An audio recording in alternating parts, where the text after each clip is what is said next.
Je vous souhaite la bienvenue sur la chaîne YouTube de Tina Poitras. C'est un bonheur d'être ici aujourd'hui avec vous.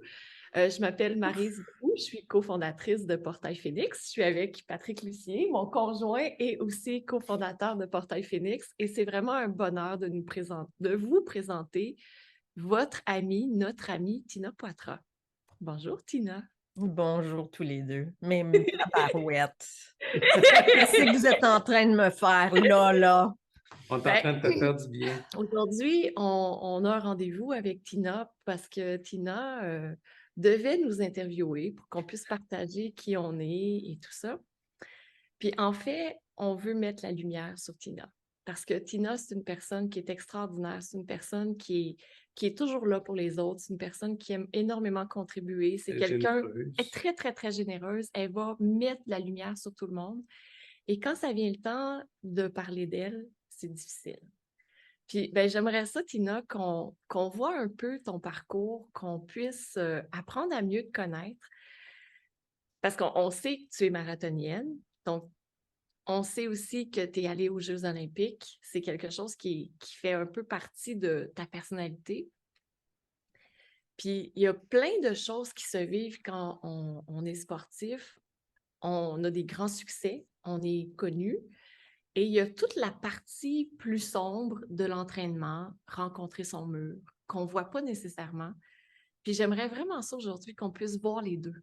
Parce que oui, il y a la partie de lumière qui existe, puis l'autre partie aussi, elle existe. Puis quand on essaie de juste mettre une chose de l'avant et non pas les deux choses ou les trois choses, quand on ne laisse pas tout coexister, ça crée des troubles à l'intérieur de soi, puis dans ce qu'on peut communiquer. Puis j'aimerais vraiment ça qu'on apprenne aujourd'hui à connaître plein d'aspects de toi. Qu'est-ce que t'en dis? Oh boy. Bon. Pourtant, je On va parle faire beaucoup. un genre de jeu. Découvrez Tina.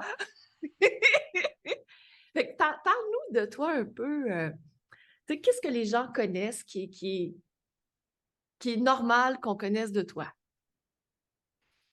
Ben, bon, ce qu'on connaît de moi, on sait que j'ai un background d'athlète, que j'ai été à 2 Jeux olympiques, aux 10 km marche olympique. Ça fait que c'était pas du marathon.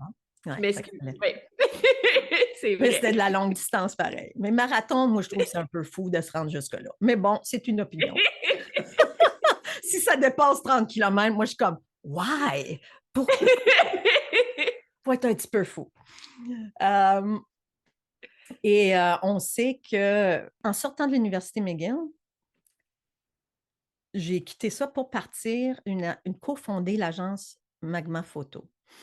Et ça, c'était mon autre passion, faire de la photographie. J'ai toujours dit que j'étais photographe partout où j'allais dans le monde. Je faisais des photos, je me levais en même temps que le soleil, je suivais le soleil. Ah, je vais aller à telle place quand le soleil va être placé de même, tout ça. J'ai dit ça jusqu'à ce que je rencontre Pierre-Paul Poulain, qui a été le papa de ma première fille, qui, lui, était hot en tabarouette. Quand j'ai découvert à quel point il était extraordinaire, j'ai plus jamais dit que j'étais photographe. Mais bref, ça a été une aventure extraordinaire de partir. Lui, il était le talent, puis moi, j'étais la grande gueule qui vendait les photos. Puis éventuellement, on a représenté des milliers de photographes, puis j'ai été chercher les plus grandes agences au monde pour les représenter ici au Canada. Et ça a été tellement une belle aventure, puis on a monté ça à 1,6 million. Et puis après ça, on a été acheté par Corbis, la deuxième plus grosse agence photo au monde. Il ne voulait pas vraiment m'acheter. Il disait, tu sais, qu'est-ce que tu dirais que si on disait qu'on voulait ouvrir un bureau canadien et qu'on veut que ce soit toi qui mène la boîte. Parce qu'on trouve vraiment rafraîchissant comment tu fais ça. Moi, je les représentais ça faisait une couple d'années. Puis là, j'ai dit, ah, donc vous voulez acheter mon entreprise? Puis là, il dit, ah, non, non, qu'est-ce que tu veux qu'on fasse avec une petite entreprise canadienne? Je dis, non, non, on veut juste que toi, tu ouvres notre bureau, puis tu l'amènes pour nous. Puis là, je dis, OK, let me get this straight. Si je comprends bien, vous voulez que j'ouvre une boîte qui est exactement la même que moi j'ai et que j'aille chercher des employés et que je les traîne, qui est ce que j'ai déjà parce que c'est les meilleurs au Canada et que tout à coup, puis vous savez que si moi, je vais amener mon équipe qui existe déjà, puis soudain, si j'amène mon équipe qui est les meilleurs, soudain, tous mes clients vont suivre, puis soudain, vous avez toute ma business pour rien. Je suis comme, I don't think so. Et donc, finalement, ils ont dit: «OK, combien tu veux?» Donc ça a été une belle aventure de négociation. Ça m'a pris 1 an à me décider. Puis finalement, bon, ils ont acheté ma petite business. C'était pas pour des gros millions non plus, là, mais ça a été tu sais, c'est une compagnie qui appartient à Bill Gates, hein. C'est que ça a été vraiment une expérience extraordinaire. Cool. Et donc là, finalement, je me suis séparée du papa de ma fille, de Pierre-Paul, et j'ai ouvert Corbis Canada. Et ça, j'ai beaucoup de gratitude pour eux aussi. J'ai tellement appris avec eux, là. Ils nous ont vraiment pris sous leur aile, puis on a monté ça à 5,6 millions, puis on était 14 employés. Puis là, c'est un contrat de 3 ans. Ils m'ont demandé de faire la même chose en Australie. Et pour des raisons, ce que j'ai presque fait, puis finalement, pour des raisons justement familiales. Paul, je ne voulais pas séparer ma petite de son papa, être en fusion avec. Fait que j'ai décidé, j'ai dit non, là, je reste ici, puis je pars Namasté Leadership, qui est Mm. cette entreprise que j'ai aujourd'hui. Mhm. Et que pour amener les 9 stratégies des Olympiens, tu sais, mon coach olympique, il me disait à l'époque, il dit: «Tiens, tu me fascines parce que tu as juste un talent moyen». J'étais là: «OK, merci». Il dit: «Non, non, tu comprends bien là, ce que j'essaie de te dire, Tina. Tu me fascines parce que tu as juste un talent moyen, mais c'est ta façon de te lancer dans tout ce que tu fais. Ça fait en sorte que avec le temps, tu dépasses tout le temps les plus talentueux que toi. Et ça me fascine». C'est le mindset, Mhm. l'aspect du mindset que Et là, tu je ne as comprenais pas. Je fait toute comprenais. la différence. Ouais. Et là, finalement, avec le temps, tu sais, avec ma business, c'est là que j'ai décidé de modéliser, mais qu'est-ce qu'il voulait dire par là? Puis je l'ai modélisé en 9 éléments clés. Et c'est là que j'ai vu de quoi il parlait. Puis effectivement, c'était ma façon d'avoir un mindset, c'était ma façon de m'asseoir avec moi-même, ma façon de m'auto-évaluer tous les jours, la façon de, de, de, de transformer mes émotions, d'aligner, de prendre tellement une grande conscience. Écoute, j'ai des boîtes pleines de cahiers d'entraînement que j'avais dans laquelle j'écrivais tous les jours comment je me sentais, ce que je vivais, quelle était ma plus belle mini-victoire dans cette Wow. journée-là, puis qu'est-ce qu'il fallait. C'était quoi mon mini-victoire, mon stop, puis mon continu. Qu'est-ce qu'il Donc là, à ce moment-là, tu étais jeune là, quand tu faisais Ben ces oui, cahiers-là. Tu avais 15, 16, 18, 19, 20 20, ans. 21, 22. Ouais, Wow! c'était. Très jeune adulte. Aïe, aïe. Puis si je compare avec moi qui était au cégep, disons qu'on n'avait pas la même vie, toi et moi. Mais ça, tu sais, j'avais pas conscientisé autant. Tu sais, il y a plein de choses qui me sont revenues après.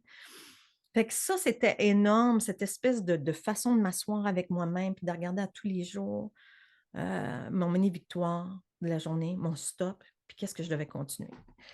Fait que, tu sais, c'est que là, mes 9 modèles, mes 9 éléments clés, j'ai créé un programme qui s'appelle Impulsion Auto-Leadership. C'est ça que j'ai commencé à amener en entreprise.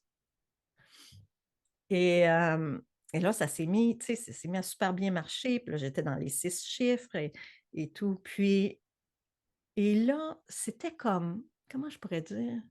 I was having fun. On dirait que c'était pas encore une business, tu sais. Parce qu'une vraie business, là, you can build on it, tu sais, ça va prendre de l'expansion.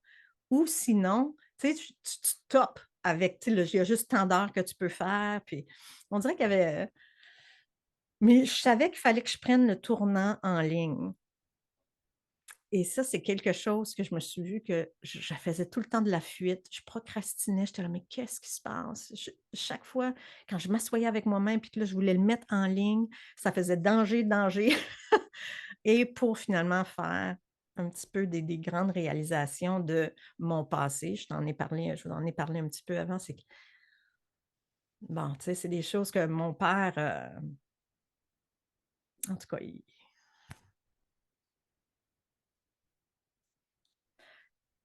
je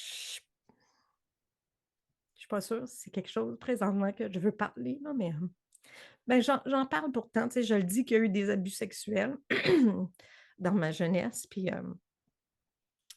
c'était relié à se faire regarder, entre autres.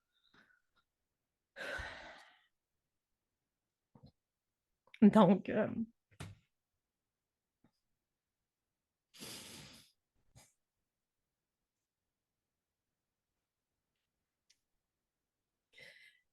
j'ai beaucoup bloqué avec de faire le virage vers le en ligne.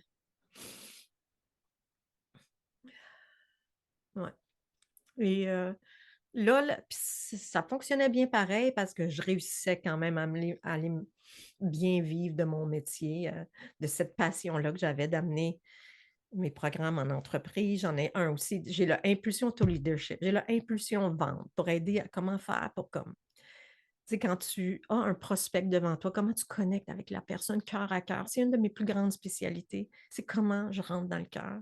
Mais là, quand venait maintenant le temps de bouger mon entreprise, à être en connexion avec les gens en ligne, mais là, la COVID est arrivée, puis là, on a comme. Là, ça commençait à être nécessaire là, pour aider ces clients-là. J'ai comme lutté beaucoup avec moi-même pour essayer de transformer ma business en ligne. Je me voyais. Ah, c'est comme toutes mes muscles, toutes ces forces-là que j'avais, comment ça, je n'étais pas capable de les appliquer pour moi? Tu sais, c'est ça qui est fascinant. Fait que j'ai continué j'avais quand même des clients, là, des leaders avec qui, tu sais, je continuais plus du coaching un à un ou quelques formations en ligne, mais tu sais, ils étaient comme live, ils n'étaient pas enregistrés. On dirait que c'est plus le problème d'enregistrer. C'est un peu comme si, lorsque ça reste, c'est perpétuel. Il y a cette peur que ça rentre dans ton intimité aussi, puis que ça dévoile des choses que tu ne veux pas nécessairement dévoiler. Oui, puis tu sais, je le vois, là, tu sais, que c'est comme, ah, tu sais, avec les yeux dégueulasses de mon père que je voyais. Tu sais, qui regarde qui recule, puis qui regarde en secret, puis qui, je sais pas, c'était comme relié à quelque chose qui était comme un non-sens, là, puis je le voyais tourner en boucle. Puis pourtant, Ça, c'est ta perception eh oui, c'est parce juste que ma les gens, perception. quand ils regardent une formation à nouveau, ils font pas comme ils font comme Wow. wow, je viens d'apprendre telle chose. Fait que, tu sais, c'est tout le temps intéressant de voir notre perception, ce qu'on perçoit, puis comment on peut le transformer aussi, puis l'amener à ce qui est la réalité. Parce que toutes les réalités coexistent. Il y a eu, oui, ça qui pouvait arriver, mais il y a, tu sais, c'est peut-être, je sais pas, 1% ou 0,1% des gens, j'ai aucune idée combien. Il y a tout le reste des gens qui ne voient pas de cette façon-là.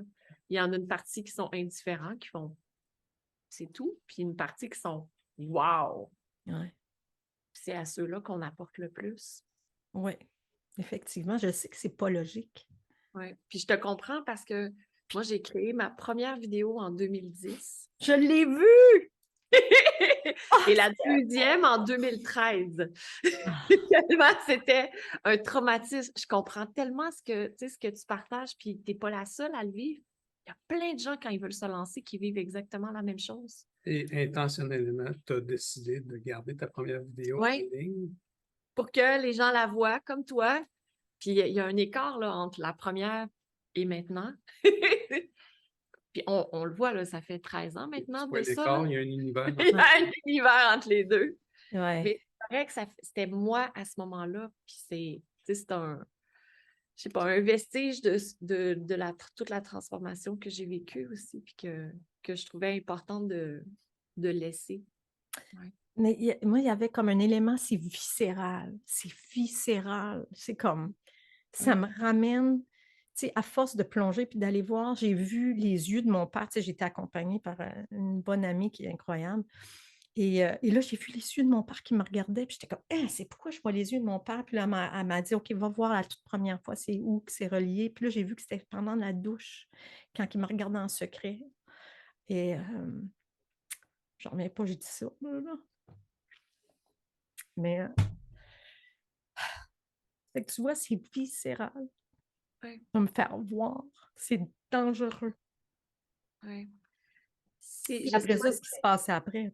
Puis moi, ce que je vois, tu sais, un des grands apprentissages que je vois à travers tout ça, puis je pense que ça peut s'appliquer à tout le monde, c'est que tout coexiste en même temps.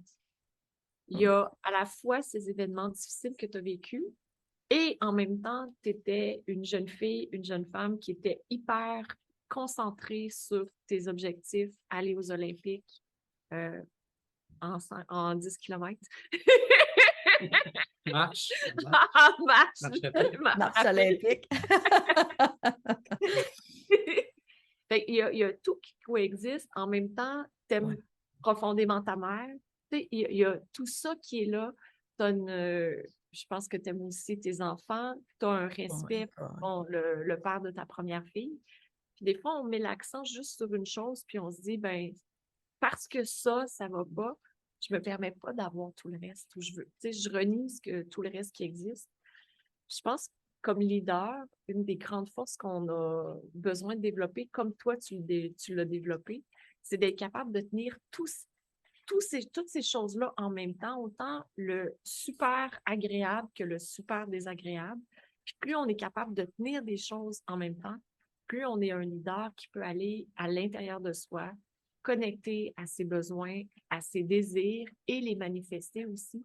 Puis n'importe quel obstacle qui va se présenter, on va être capable de passer par-dessus.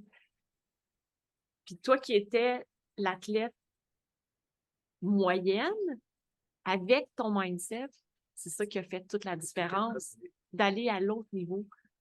Puis moi, c'est ce que je retiens de toi. C'est de pas juste l'athlète, mais la femme qui a été athlète, mais la femme de cœur aussi, qui est là pour l'humain, qui comprend comment l'humain peut vivre des grandes difficultés.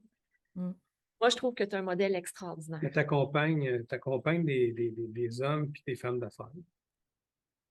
Oui, j'ai tendance à attirer plus des entrepreneurs. Est-ce que c'est toujours rose dans leur vie? Mais non. Hein? On le sait comment c'est pas tout le temps rose. On est hyper conscient de ça. Tu Ben, sais, en fait, moi, je pense qu'on... Et toi-même, tu es une femme d'affaires. Moi, j'ai compris une chose. Beaucoup de la douleur, de la souffrance humaine qu'on vit, je pense que ça vient du fait qu'on pense que regarde, quand je vais avoir atteint telle affaire, là, enfin, là, je vais pouvoir me reposer. Puis là, ça va être la calmie, puis ça va être le bien-être, tout ça. Puis là, depuis que j'ai fait mon voyage, toutes mes réalisations au Costa Rica, dans mon voyage du mois dernier, j'ai réalisé, non, ça arrive. On est venu s'incarner ici, sur cette planète de dualité, parce que la Terre n'a pas été créée pour être comme le nirvana. Je pense qu'on se serait incarné ailleurs. C'était le cas. Ici, c'est pour venir s'amuser. On s'est venu s'amuser à dire comment je peux aller chercher la joie, la calmie, tu sais, le bien-être, malgré les dualités à l'extérieur. Je pense que c'est Et pour ça que ça arrive. Ben oui, ils sont avec, là. Ben avec ça. eux. Parce oui. que le chaos il existe juste au fond dans notre esprit. Ah oui, c'est entre les deux oreilles. C'est vraiment entre les deux oreilles parce que si tu sais, avec ce que j'ai vécu dernièrement, j'aurais pris toi ou d'un de vous deux, puis je vous aurais fait vivre la même chose. Vous ne l'auriez pas vécu de la même façon que moi dans le dernier mois que j'ai Nous trouvé plus deux, dur. on ne vit pas les choses de la même façon, même si on est au même endroit, au même moment, C'est ça. tellement différent. Ouais. Oui, donc c'est beaucoup ça, mon programme que j'ai réécrit, tu sais, avec cette nouvelle relation avec soi, ma nouvelle relation sacrée avec moi-même, ma nouvelle relation sacrée avec l'autre, puis ma nouvelle relation sacrée avec l'argent, avec écoute, fait que là, tout arrive en même temps, là, c'est tellement fascinant, c'est comme tout pour un cadeau pour moi, pour que je redéveloppe, redéfinisse tous ces liens-là. C'est comment il s'appelle ce programme-là? Ce nouveau programme? Impulsion, puissance créatrice. Wow! Version Wow! joie. Version joie. Version joie! Il y a des gens qui ont commencé à l'expérimenter, à le découvrir. Qu'est-ce qu'ils ont fait? Qu'est-ce qu'ils ont vécu? Qu'est-ce qui a été leur expérience? Écoute, il faudrait que je leur laisse vous le dire, là, mais eux autres mêmes, mais... On va avoir toi! Ils ont été estomaqués à voir, justement, quand ils débarquent du mental, puis quand ils connectent avec cette version à l'intérieur d'eux, le bonheur, la joie qui était là. Ils ont eu des expériences directes, OK, avec des exercices juste seuls avec eux-mêmes ou même des exercices à deux pour ouvrir des façons de connecter avec leurs cellules, avec leur ADN, d'une façon qu'ils n'avaient pas jamais fait auparavant. C'est qu'ils sont comme de goûter à la joie qui est déjà là, à l'amour qui est déjà là, de juste s'ouvrir à l'essence de qui on est. Donc, finalement, qu'on n'a pas à forcer rien, c'est déjà tout là. Puis on sait comment les entrepreneurs, ils poussent, ils forcent, ils Ben oui. travaillent fort. Imagine comme entrepreneur qu'on puisse enlever ces efforts, tu sais, puis les transformer en quelque chose de joyeux. On fait les actions quand même, parce que c'est ce que je comprends. Les actions Les actions restent là. restent. Les actions Sinon, restent. s'il n'y a pas d'action, il n'y a pas On de fait pas résultat. juste s'asseoir sur le divan puis faire OK, je suis en joie, là. C'est pas ça. Exactement. C'est pas, oh, je vais aller me cacher dans un ashram, puis je vais rester là pendant 2 mois, puis magiquement. Puis tu sais ce qui est extraordinaire, c'est que comme être humain, on a 3 qualités. On est des personnes entières, c'est-à-dire qu'on a déjà tout en dedans de nous. On n'a pas besoin d'aller chercher des choses à l'extérieur, on est entière. On est une personne qui est éternelle et un être infini. Qu'est-ce que ça veut dire, un être infini? C'est que si on est un être infini, il n'y a pas de limite à ce qu'on peut faire. Puis quand on a des attentes par rapport aux résultats qu'on va avoir, on est en train de mettre un plafond, une finitude. Tandis que quand on enlève la partie de « je vais avoir tel résultat », c'est qu'on enlève cette partie-là « je vais avoir le résultat » et on s'en va vers encore plus que ce qu'on aurait eu comme résultat. Ouais. Puis si on a une attente de résultat aussi, c'est qu'on va mettre l'accent sur ce résultat, mais sans voir tous les autres bienfaits qu'il va y avoir lieu. Puis comme entrepreneur, ben, quand on est focusé sur le chiffre d'affaires ou encore sur le bénéfice net, ben, des fois, on ne voit pas les relations qu'on est en train de créer, on ne voit pas les graines qu'on est en train de planter, on ne voit pas les relations avec les gens. Il y a plein de choses qu'on ne voit pas.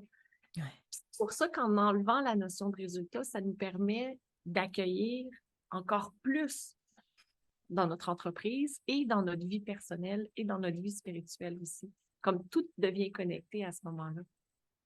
Et c'est ça, l'objectif de mon programme Impulsion Puissance Créatrice. C'est Là, ça! j'étais comme, comment maintenant, là, parce qu'après le 3 jours d'atelier, j'ai dit ce n'est que le début. Là, il y a un 30 jours. Il y a un jeu de 30 jours que j'ai créé, puis ils reçoivent un courriel par jour. Ils sont dedans, là. Et que là, chaque fois, c'est comment tu apprivoises le fait de laisser l'élan de vie couler à travers toi. Il y a un élan de vie, une énergie qui crée des mondes. Puis quand elle coule à travers toi, elle veut juste passer, puis exister, puis prendre de l'expansion à travers toi. Qu'est-ce que ça a l'air, ça? Comment ça serait de vivre chaque jour en restant ouvert, à dire ah, l'élan de vie, elle veut s'exprimer comment aujourd'hui avec moi, là? Bien, quand ça fait ça, je m'aperçois que ça fait lever des bébites. Ça vide tellement haut, ça, que, tu sais, ce qui est encore dans le chemin, on le voit dans plein d'en face. Puis comme, là, j'ai donné des outils. Qu'est-ce qu'on fait avec ça? Tu sais, je suis direct dedans, puis je suis en train de le vivre moi-même, puis je suis en train de triper moi-même, à voir toute la richesse qu'il y a là-dedans. Puis qu'au fond, tout est là dans nos cellules, tabarouette, tout est déjà là. Si on n'a pas à appeler à activer l'énergie en nous, on n'a pas à activer la puissance, elle est déjà là. Là, ce qu'il faut, c'est juste enlever ce qui bloque. C'est plus purifier, libérer ce qui bloque. C'est pour ça que, tu sais, je dis, j'en parle à mon groupe, là, avec tout ce qui remonte ce mois-ci, c'est vraiment un mois qui est ébranlant pour moi. Puis plein de choses qui remontent, cette espèce de chaos, ben, c'est parce que ça arrive pour moi, pour montrer qu'est-ce qui est prêt à être nettoyé, pas être libéré. Fait que comment je compose avec ça? Ça fait que c'est un mois où est-ce que je partage beaucoup avec mon groupe, puis chacun d'eux aussi sont en train de On l'a dit vivre. tantôt, toi aussi, tu es entrepreneur, toi aussi, tu vis, toi aussi, tu es humaine, toi aussi, tu vis tous Ben oui. ces phénomènes-là. Ah oui. C'est normal, c'est de la façon dont tu es outillé qui est différent. Ouais. Ouais. Tu as tout à l'intérieur, comme tout le monde, tu as tout à l'intérieur de toi pour passer à travers. Puis moi, ce que je trouve génial, c'est que tu es encore une leader, comme encore et encore et encore. Tu vas activer ça chez les autres, puis tu les amènes avec toi. C'est merveilleux. Ouais. Merci. Faut pas se cacher. Être leader, c'est pas facile. Ouais. Si les Tu gens vois? veulent te rejoindre, Tina, ils font comment? La fameuse question que tu nous as posée dans ton sommet. Ben, écoute, ils peuvent aller sur mon site web, namasteleadership.ca, qui ne reflète pas encore qui je suis complètement. dans cette transition-là. Ça va arriver. Oui, c'est en train de se faire dans le back-end. Là, c'est en train de tout se C'est faire. ça. Il y a sur ma page Facebook, Namasté Leadership Inc., qui est sur Facebook. Puis et puis sur LinkedIn aussi. Cool. Et Moi, je propose aussi là, qu'en dessous, juste en dessous de la vidéo, si on est sur YouTube, ou en haut, si on est sur Facebook, qu'il y ait le lien vers le fabuleux programme d'impulsion secrète. Impulsion, puissance créatrice. Voilà. Là, je vais l'offrir en ligne aussi, là, Ouais. pour ceux qui n'ont pas pu y aller en personne. Mm. C'est incroyable ce que ça fait. Puis comme entrepreneur, je pense que c'est important de se garder 1 ou 2 ou 3 journées de formation, de temps pour soi, genre aux 3 ou 4 mois. Mais ça peut être une belle... Oui, puis parce que sinon, on se laisse embourber par tout le day-to-day, là, les trucs quotidiens. Je pense que ça peut être vraiment une super belle occasion pour pouvoir aller voir en l'intérieur de soi, purifier, enlever ce qui nous bloque, pour que ce soit tellement plus facile après de courir vers notre médaille d'or. De marcher vers la médaille d'or. Oh oui! Hey, je m'en attendais pas à ton affaire, que tu me fasses cette petite entrevue-là, tu me tournes ça de bord, puis que tu me fasses parler du programme et tout. C'est trop drôle. J'ai fait ça pour qu'on te voit toi. Puis en même temps, ça, c'est une partie de toi. C'est pas juste ça, tout est là. Ouais. Bon, ben merci tout le monde. Si vous avez aimé ça, écrivez un commentaire. Puis inscrivez-vous aussi à Impulsion. Oh, t'es cute, ouais. Merci, guys. C'est adorable. Salut! Ciao!